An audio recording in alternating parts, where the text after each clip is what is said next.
What if JFK had survived the assassination? What if one bullet missed, and history took a sharp turn? November 22nd, 1963. A day etched into the American psyche. President John F. Kennedy is shot in Dallas. The world mourns, and America plunges into political chaos and grief. But what if he survived? What if that fateful motorcade ride ended not in tragedy, but in resilience? In this video, we'll journey through a fascinating alternate timeline, one where JFK lives, recovers, and returns to power. How would the Vietnam War have unfolded? Would civil rights have accelerated or stalled? Could JFK have changed the very soul of America? Strap in. We're about to dive deep into one of the most powerful what-ifs in modern history. It was supposed to be just another campaign stop. November 22nd, 1963. A sunny Friday in Dallas, Texas. The motorcade rolled through Dealey Plaza with cheering crowds lining the streets. But within seconds, the cheers turned to screams, the waving turned to chaos, and the course of American history almost changed forever. Almost. John F. Kennedy, the 35th President of the United States, was shot, but he didn't die. As reports poured into newsrooms across the nation, the headlines were chaotic and conflicting. President shot in Dallas. Shoot. Gravely injured but alive. The American people were glued to their televisions and radios, holding their breath as journalists scrambled for updates. At Parkland Memorial Hospital, a team of doctors worked frantically to stop the bleeding and stabilize the commander-in-chief. Hours passed like days. Rumors swirled. Some networks prematurely reported his death. But then, breaking news, the president had survived surgery. He was in critical condition, but conscious. Across the country, a tidal wave of emotion swept over the nation, a mix of shock, confusion, disbelief, and then sheer relief. Instead of candlelight vigils and black armbands, people poured into churches to give thanks. Strangers embraced on the streets. Cities that would have been mourning were now celebrating, cautiously. The First Lady, Jacqueline Kennedy, emotionally thanked the doctors in Dallas, while Vice President Lyndon B. Johnson issued a somber but hopeful address, assuring the public that the government would remain stable. But stability was far from guaranteed. Kennedy's injuries were severe. The bullet had shattered part of his collarbone and grazed his neck. Nerve damage left him partially paralyzed in his right arm. He would be in recovery for months, not only from physical trauma, but from the psychological impact of coming face-to-face with death. Under the newly ratified 25th Amendment, Vice President Johnson was sworn in as acting president, wielding full executive power while Kennedy remained hospitalized. For the first time in American history, a president was alive, but not in command. The media cautiously reported on JFK's condition, but speculation filled the vacuum. Was he brain damaged? Could he speak? Would he ever walk again? Behind closed doors, cabinet officials, military generals, and members of Congress began quietly preparing for all outcomes, including a possible resignation. Political sharks circled. Conservatives, already skeptical of Kennedy's new frontier policies, seized the moment to question his leadership. Hawks in the Pentagon worried about perceived weakness on the global stage, especially amid Cold War tensions. Would Khrushchev view this as an opportunity to press the Soviet advantage? Even more alarming, conspiracy theories exploded overnight. Some whispered that Oswald wasn't the only gunman. Others suggested he had ties to Cuba, the Mafia, or even the CIA. But a more insidious rumor took hold in the darker corners of American politics. What if Kennedy hadn't survived at all? What if this was a cover-up? What if the man in the hospital bed wasn't truly in control anymore? The country stood at a crossroads, balancing between hope and hysteria. For months, Kennedy remained out of sight. Photographs were rare, and his public silence only deepened the mystery. Jacqueline became the voice of reassurance, often photographed walking into hospitals or reading to their children in the White House garden, always with a soft but firm confidence. He will return. And return he did. In June 1964, President John F. Kennedy addressed the nation for the first time since the assassination attempt. The image was unforgettable: thinner, paler, visibly scarred, yet unmistakably JFK. His voice, though slightly weakened, carried the familiar cadence, resolve, and charm that had made America fall in love with him in the first place. "I have looked death in the face," he said, "and I have returned with a renewed belief in this country, in its people, and in the future we must build together." The speech was broadcast live. Tens of millions watched. Some wept, some cheered, all were mesmerized. This was not the same JFK who had taken office in 1961 with boyish energy and lofty dreams. This was a hardened man, a survivor, no longer just a symbol of promise, now a symbol of perseverance. In the weeks that followed, he resumed his full presidential duties. Though often using a cane and still enduring hours of physical therapy each day, Kennedy began to reassert his presence on the national stage. Cabinet meetings resumed in person. International leaders sent congratulations. His approval ratings soared. But he had changed, not just physically, but philosophically. Before, Kennedy had spoken of the new frontier as a metaphor. Now, he saw it as a mission. The fragility of life had clarified his priorities. He spoke more forcefully about peace, equality, and the responsibilities of leadership. His speeches took on a tone of urgency, as if time itself had become precious, because to him it had, and the American people responded. The myth of Camelot, once a romantic ideal, was now fused with something even more powerful: the myth of survival. John F. Kennedy had cheated death, and in doing so, he had redefined his presidency, and perhaps America itself. By the time John F. Kennedy returned to the national stage in mid-1964, scarred from the assassination attempt, but still carrying the poise and charm that had made him a global icon, America had changed. And it was still changing. The civil rights movement had been building for years: sit-ins, marches, freedom rides, courtroom battles. In our real timeline, the death of JFK gave Lyndon B. Johnson the moral and political leverage to push through sweeping legislation. But in this alternate history, Kennedy lives. And with that life comes both opportunity and hesitation. JFK had always supported civil rights, in principle. He had intervened during the Freedom Rides, federalized the National Guard to integrate the University of Mississippi, and called civil rights a moral issue in a televised address in June 1963. But make no mistake, John F. Kennedy was a pragmatist. His approach was cautious, calculated, and politically restrained, especially when dealing with the powerful bloc of Southern Democrats, the Dixiecrats, who held key seats in Congress. Now, newly returned from the brink of death, JFK faced a different political landscape. His survival had earned him public sympathy and elevated him to almost mythic status, but it had not erased the racial divisions tearing through the country. Behind closed doors, advisors urged him to move carefully. "Don't squander the recovery, etas," they said. "Secure re-election first." But outside the walls of the White House, the streets told another story. The March on Washington had already happened in 1963. Martin Luther King Jr. had already delivered his iconic "I Have a Dream" speech. In Birmingham, police dogs and fire hoses had shocked the conscience of the nation. But even as the movement grew louder and more urgent, Congress remained gridlocked. In early 1964, Kennedy introduced a version of the Civil Rights Act.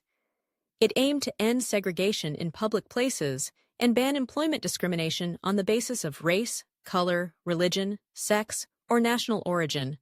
But the bill stalled in the Senate, caught in the machinery of filibusters and Southern resistance. JFK, now a symbol of survival, began using his second chance as a platform for moral authority. In speeches that echoed across the nation, he spoke not only of healing from personal wounds, but of healing America's soul. "I have been given more time, a gift few receive. Let us use our time as a nation to right the injustices that stain our ideals. Let us not waste the gift of a second chance. These words resonated with many, but for activists on the front lines, words were not enough. Martin Luther King Jr., while deeply respectful of the president's survival and leadership, grew increasingly impatient. In private meetings, he pushed Kennedy to act, not tomorrow, not next year, but now. "Mr. President," he once said in this timeline, "your wounds prove that this nation can be hurt, but so long as it can bleed, it can also feel. And now is the time to feel the pain of 20 million Negro citizens." Malcolm X, on the other hand, was less restrained. He called Kennedy's delay political cowardice. In fiery speeches, he claimed the government cared more about restoring a wounded president than a wounded people. Younger activists, from Snakeseek to CORE, began staging more direct action, escalating sit-ins and organizing boycotts in the North and South alike. JFK was trapped in a tightrope act, pushed too hard, and he risked fracturing the Democratic coalition and alienating the South, potentially losing the 1964 election. Move too slowly, and the streets would erupt. But Kennedy had changed. The man who had once treaded carefully was now a survivor, with nothing left to prove, only a legacy to shape. So he made a strategic pivot. Instead of relying solely on legislative pressure, he launched a nationwide campaign, not just through Congress, but through the people. He toured cities, held televised town halls, and gave stirring addresses at universities and churches. He cast civil rights not just as a black issue, but as an American one, tied to morality, democracy, and national identity. Still, progress was slow. The Civil Rights Act was watered down in committee, delayed by procedural tricks, and debated endlessly. The images from Selma and Mississippi, of beaten protesters and defiant sheriffs, poured into American living rooms. The public, already emotional from Kennedy's own survival, began to demand justice on a national scale.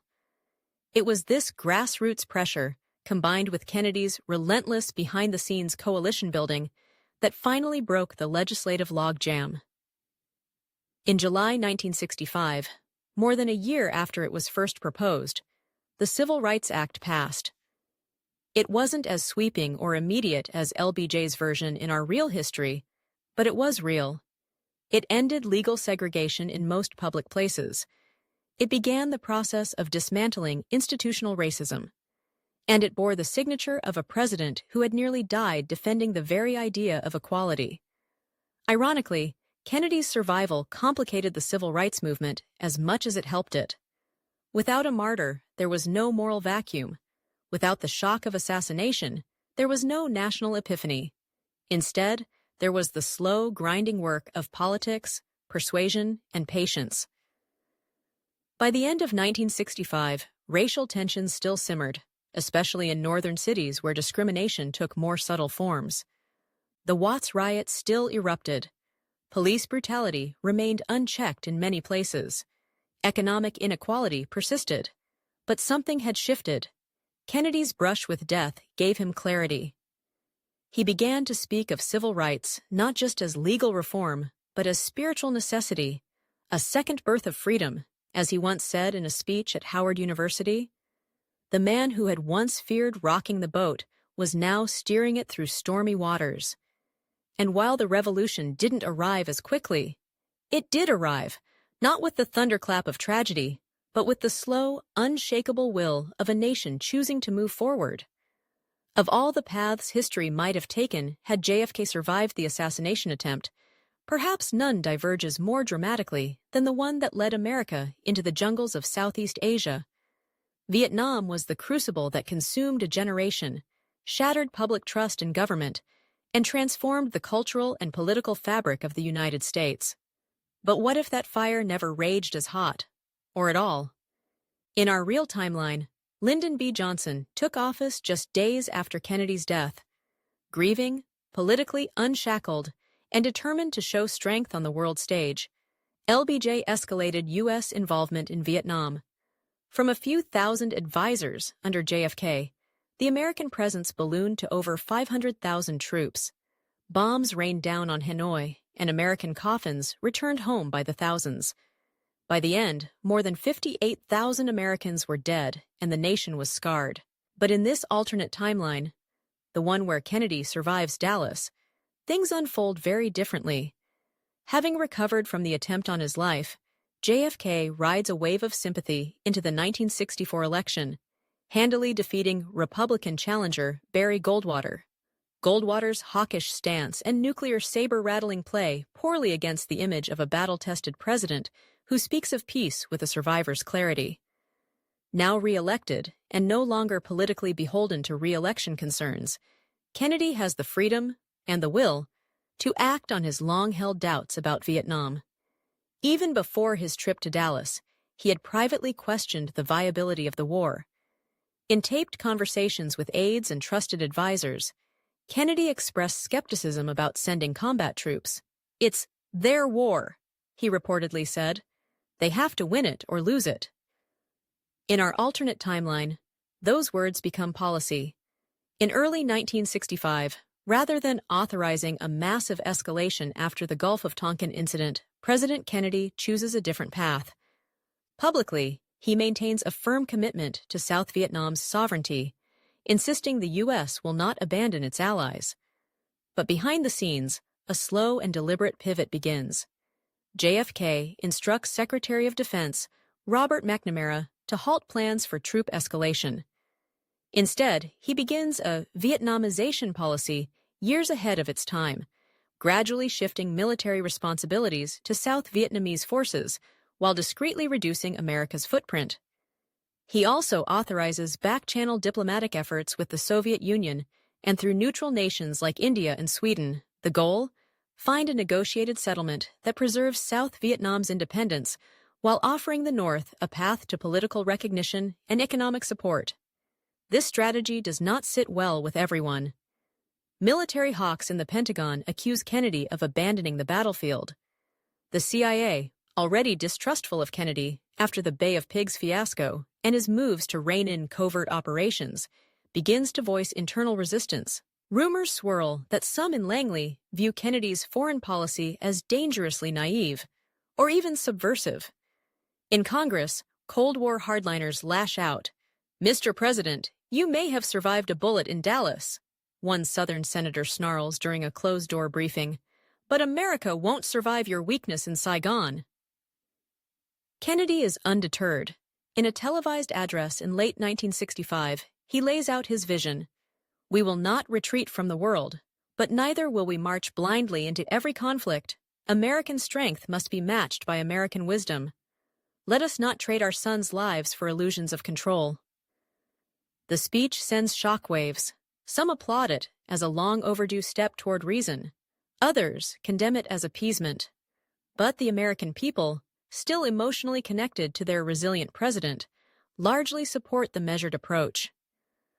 By 1966, troop levels begin to fall. While some units remain to support South Vietnamese training and intelligence, large-scale combat operations are avoided. Skirmishes continue, and the Viet Cong remain active. But there is no Operation Rolling Thunder, no My Lai massacre, no Tet Offensive to shatter the illusion of progress. Anti-war protests still occur, especially on college campuses, but the movement never swells into the nationwide rebellion it did in our timeline.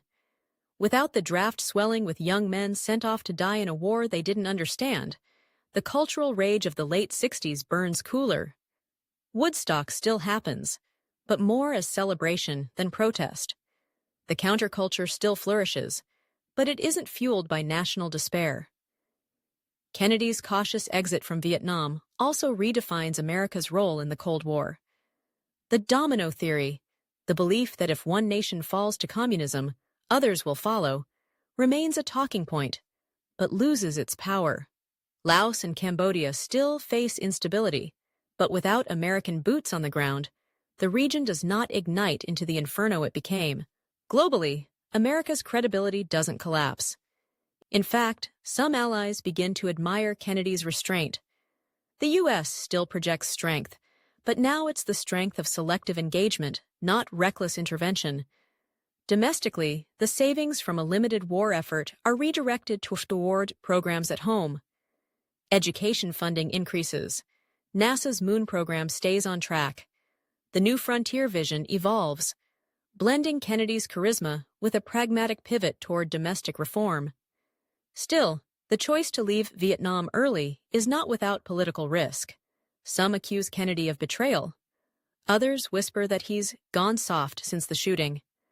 Conspiracy theorists claim the president made secret deals with the communists, but as 1967 unfolds and more troops come home alive, public support stabilizes. JFK, forever changed by the assassination attempt, views every decision through the lens of human cost. To him, the gravest sin would not be geopolitical embarrassment. It would be the loss of young Americans in a war with no clear end. By 1968, Kennedy's presidency is seen as bold, controversial, and deeply humane. Vietnam is not won, but it is not lost in disgrace either. It becomes a regional conflict, not a national wound. And America? America walks into the 1970s not traumatized, but transformed, with its soul bruised, but intact. When President John F. Kennedy returned to the Oval Office following his near-fatal shooting in Dallas, he returned not only as a man who had survived, but as one who had been transformed. His hair was thinner, his posture more deliberate, but his eyes burned brighter, as if he had seen the edge of oblivion and come back with a deeper mission. That mission? To finish what he had started, to carry the torch of his new frontier further, not just into the world, but into the stars. The new frontier had always been more than a slogan. For Kennedy, it represented the untapped possibilities of human potential, scientific innovation, global leadership, social progress, and the conquest of fear. Now, after cheating death, that vision took on mythic proportions, and nowhere was that more visible than in America's space program. Back in 1962, Kennedy had stood before a crowd at Rice University and famously declared, "We choose to go to the moon not because it is easy, but because it is hard." That line was powerful in its time. But in this alternate history, after his survival, it became scripture. Surviving the assassination attempt didn't just rally the American public, it reignited their belief in what was possible. To many Americans, JFK's escape from death was a metaphor for national perseverance. And the moon? That was the next summit to conquer. With Kennedy back in office and re-energized, NASA saw a dramatic surge in funding and public interest. No longer seen merely as a Cold War chess piece against the Soviets, the Apollo program became a living tribute to the resilience of the nation and its leader. In cabinet meetings, Kennedy reportedly pushed for acceleration. "Let's not wait for 1970, he urged. "Let's show the world, and ourselves, what we're made of." The engineers and astronauts at NASA responded in kind. What followed was a technological renaissance. Between 1965 and 1968, breakthroughs in propulsion, communications, and human endurance pushed the boundaries of what was thought possible. The goal? Beat the Soviets to the moon, and do it while Kennedy was still in office. In this timeline, Apollo 11 doesn't launch in July 1969. It launches in November 1968, just weeks after the presidential election that sees Robert F. Kennedy elected as JFK's successor. The moon landing is a triumph not just of science, but of story. As Neil Armstrong descends the ladder and makes his historic footprint, the camera cuts to President Kennedy, seated at Cape Canaveral, watching with misty eyes. Then, live via satellite, he delivers one of the most memorable speeches in American history. "Tonight, mankind walks not just on the moon, but into a future forged by courage. We have endured darkness. We have emerged with vision, and from this lonely rock above our Earth, we declare once again that America chooses progress, not fear, hope, not hate, discovery, not destruction." The image of JFK saluting the stars, flanked by his family, becomes iconic, printed in textbooks, etched in memory, and broadcast around the world. But Kennedy's reimagined frontier didn't end with rockets and moon dust. In education, he doubled down on federal funding for science, math, and engineering. The National Defense Education Act was expanded, with a focus on making America not just the world's superpower, but its intellectual epicenter. The Peace Corps, one of Kennedy's proudest creations, was revitalized. With his near-death experience giving his words extra gravity, JFK spoke often of America's moral duty to uplift rather than dominate. He expanded Peace Corps operations into Africa, Asia, and Latin America, turning them into instruments not just of aid, but of diplomacy. This became known as the Kennedy Doctrine, a blend of idealism and pragmatism rooted in the belief that America's greatness came not from force, but from example. In speeches delivered at the United Nations and during state visits to India, Ghana, and Chile, JFK redefined U.S. foreign policy as one of partnership, not patronage. He still recognized the reality of the Cold War, the arms race, the shadow of the Berlin Wall, the constant unease over nuclear brinkmanship. But his approach was measured. Where Johnson might have bluffed and Nixon might have threatened, Kennedy reasoned. His relationship with Soviet Premier Nikita Khrushchev remained tense but stable. After the Cuban Missile Crisis of 1962, both men had stared into the abyss. In this alternate timeline, their correspondence increased. A back-channel agreement led to the early expansion of the Nuclear Test Ban Treaty. Though the Cold War didn't end, it cooled slightly, its flames dampened by the trust that only survivors of catastrophe can share. Cuba remained a sore spot. The Castro regime persisted, and Kennedy resisted calls for a second Bay of Pigs invasion. He knew better than most the cost of covert overreach. Instead, he quietly increased funding for Radio Free Americas and other soft power strategies aimed at cultural influence rather than military action. Back home, Kennedy's embrace of science and diplomacy began to shape a new American identity. The country wasn't just the land of factories and soldiers. It was now the land of satellites and scientists, poets and professors. The arts and humanities flourished alongside STEM, part of a broader national rebirth. Still, not everything was ideal. The arms race continued.